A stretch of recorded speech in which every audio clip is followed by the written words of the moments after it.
Eh bien bonjour à tous, bienvenue sur Lidl Cuisine. Salut Michel. Salut Hervé, bonjour à tous. Alors aujourd'hui Hervé, on va parler bio, local, produits durables. Et tu vas nous préparer quelque chose en rapport avec ce thème. Exactement. J'ai pris un maximum de produits, comme tu dis, équitables et tout. Donc on a un curry de cabillaud avec du quinoa, des petits légumes et une mousse au chocolat Fairtrade. Alors on va bien sûr parler de tout ça. Nous sommes accompagnés de Blaise Desbordes. Bonjour. Bonjour. Alors vous êtes directeur de Max Havelaar France. Alors c'est une ONG qui n'est pas très connue du grand public. Pas très connue en tant que telle, mais très connue par les 4000 produits qu'elle propose en France. Et il s'agit en fait d'un projet un peu fou qui est d'aller dans les circuits de commerce et de dire changeons les règles, essayons de protéger les agriculteurs vulnérables en leur donnant un juste prix, en leur donnant une perspective d'avenir, en donnant quelques règles écologiques pour un peu changer le commerce. Et elle a 25 ans aujourd'hui. Très bien. Et Jean-Pierre Poulain, alors vous êtes sociologue, spécialiste de l'alimentation. C'est vous qui scrutez nos habitudes de consommation. Et aujourd'hui, on va parler avec vous dans quelques instants de cette tendance à la consommation responsable. D'abord, pourquoi tu as choisi finalement cette recette pour illustrer le local, le durable? Eh bien parce qu'en fait, justement, c'est une recette qui fait appel à plein de familles différentes de produits. On a de la céréale, on a des fruits, des légumes, du chocolat, même du poisson. Et en fait, je me rends compte qu'on arrive à trouver des produits consommation durable, équitable dans toutes les catégories. Et bio dans toutes les catégories, exactement. Alors, si on parle de ces modes de consommation responsables, c'est parce qu'ils concernent de plus en plus de personnes. Les 3/4 des Français consomment régulièrement des produits bio. Alors déjà là, Hervé, est-ce que tous ces produits ont un intérêt sur le plan gustatif? Parce qu'on dit souvent que le bio, finalement, on retrouve le goût d'antan. C'est toujours mieux avant, de toute façon, mais on retrouve le goût de ce qu'on mangeait. Moi, je trouve que c'est plus puissant, plus concentré, effectivement. Par exemple, sur une carotte, j'ai déjà fait le test de faire un jus de carotte avec de la carotte classique et de la carotte bio. Mais la couleur, le côté orange, ça me donne l'impression que c'est meilleur. Ouais. Jean-Pierre, on a l'impression qu'encore plus avec la pandémie, on revient à tout ce qui est naturel. Les gens adoreraient aller vivre à la campagne, manger bio, manger sain. C'est la société qui est en train de changer là-dessus? C'est une longue histoire. En fin de compte, ça démarre après 68. Il y a une critique de l'organisation agricole de la production. Et petit à petit, on va voir trois choses qui sont assez différentes. Le bio, d'une certaine façon, qui est un rapport plus écologique à l'agriculture et à la niche écologique dans laquelle on est. On a le fair trade, qui est une manière de protéger et de respecter les gens qui travaillent loin sur des produits qu'on n'est pas capable de produire ici. Et on a le local qui nous renoue un peu avec les traditions, avec les cultures alimentaires, avec les patrimoines. Manger bio, est-ce que c'est finalement meilleur pour la santé? Parce que c'est bien sûr un élément essentiel. Alors les études tendent effectivement à le montrer. Les produits bio, vous le savez, hein, ils contiennent moins de pesticides, 10 à 50 fois moins dans les produits bio que dans les produits classiques. Il y a moins de nitrites dont vous avez entendu parler aussi.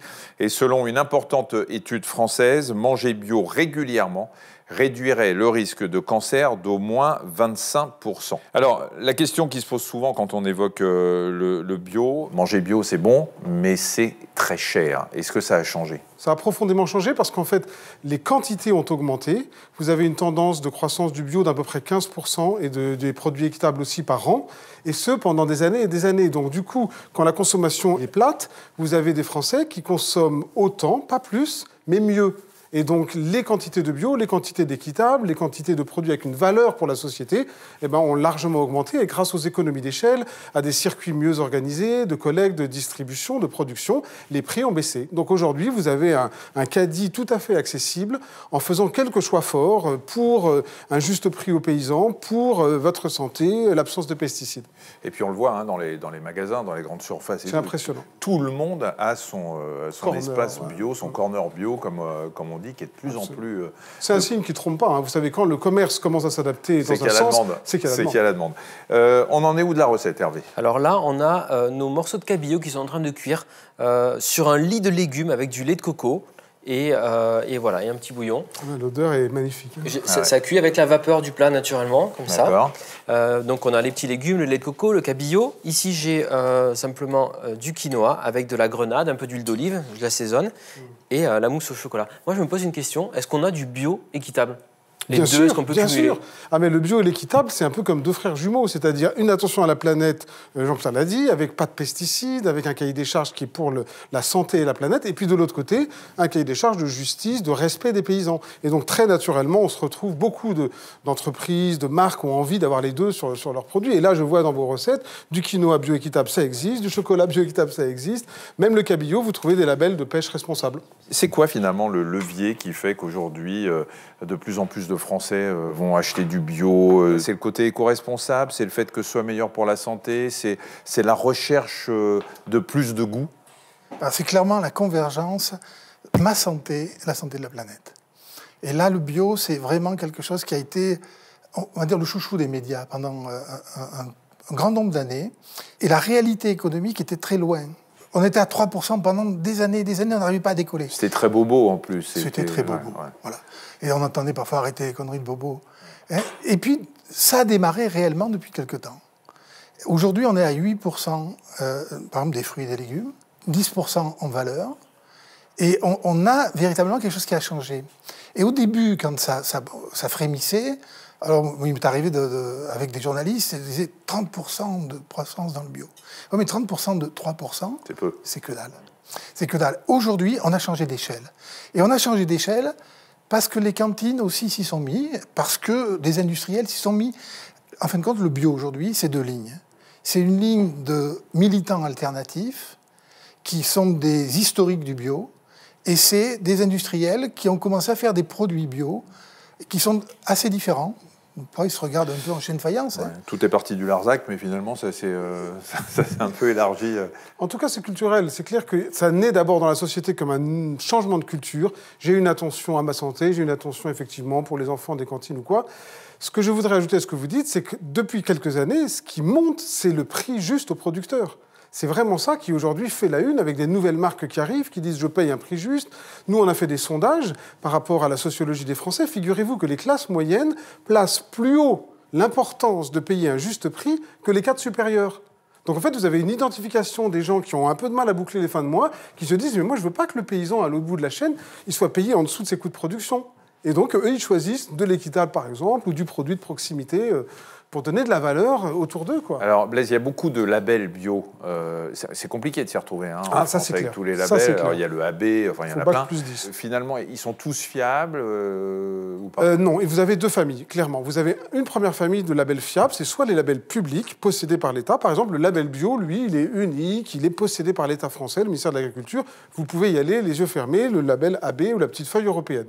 Et puis, vous avez les labels indépendants, qui, eux, sont fiables parce qu'ils ont un contrôleur qui est totalement neutre, qui va venir contrôler que tout est bien respecté.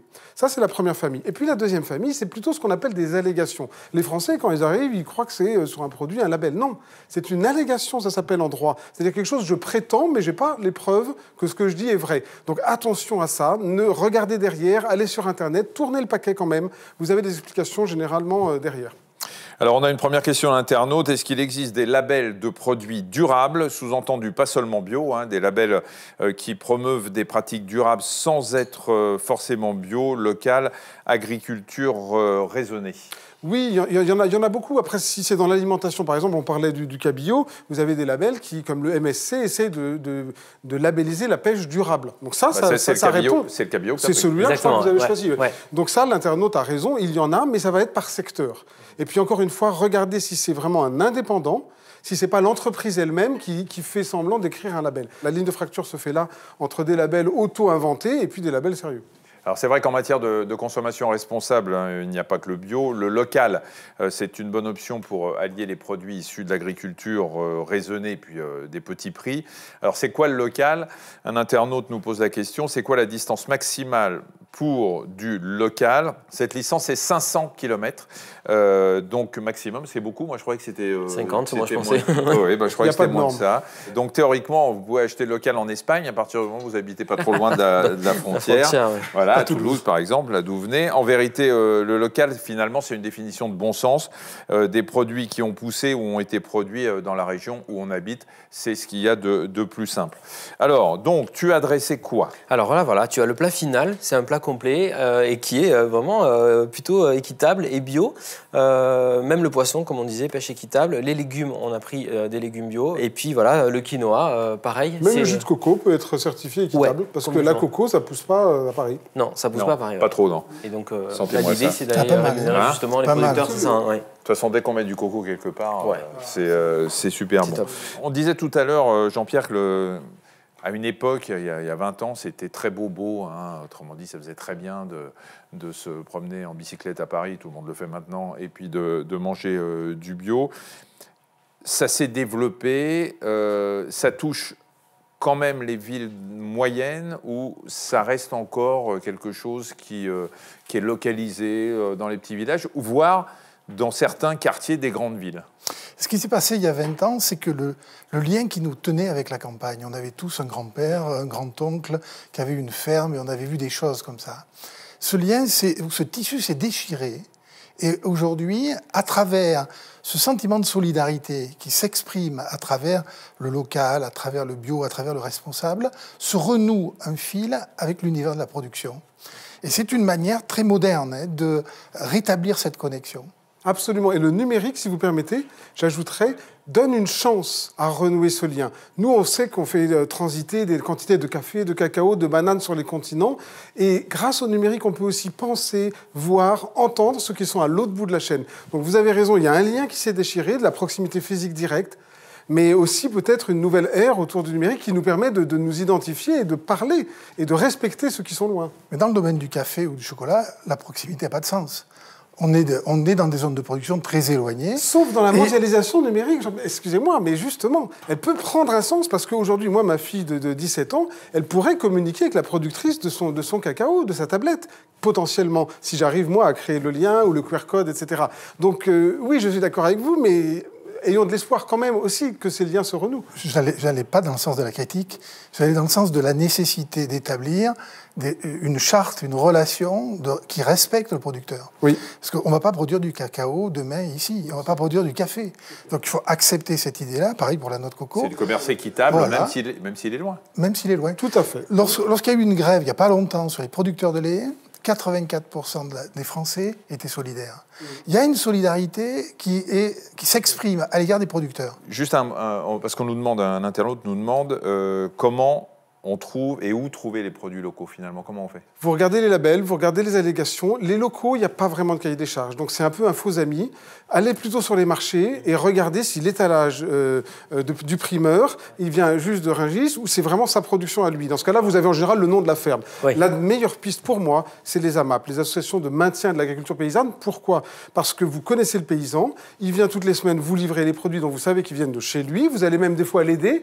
Et puis surtout, il y a l'aspect solidaire. Et le bio, sans la solidarité, des fois, c'est un peu un divorce dommageable. Vous pouvez protéger la planète sans protéger les gens.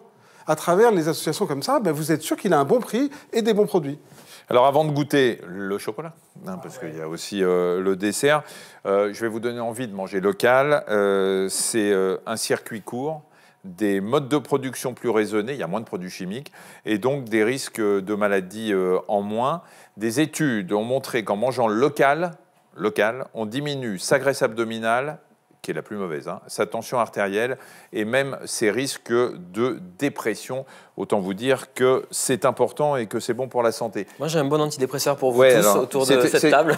C'est du chocolat quoi, équitable? Ouais, c'est du chocolat Fairtrade, exactement, Bravo. équitable. Chocolat noir, 52% de cacao. Je m'en suis servi dans la mousse au chocolat. Mousse au chocolat, super simple. Le cacao, des œufs bio, un peu de fleur de sel. C'est local. On est à l'île de Ré, on est dans les 500 km. À Paris, vous êtes un peu limite, je sais pas. On est limite, bon, voilà, on reste local. Et puis pour le côté toujours un peu gourmand, on a aussi du chocolat fondu dessus et des copeaux pour le côté crunchy, une pointe de fleur de sel. Je vous invite à la goûter si vous le souhaitez. On va la goûter, mais voilà. vous savez, j'évite de goûter devant ceux qui nous regardent. C'est compliqué à parler après. Non, Ouais. c'est frustrant pour eux. Merci beaucoup, Jean-Pierre. Merci. Merci Blaise.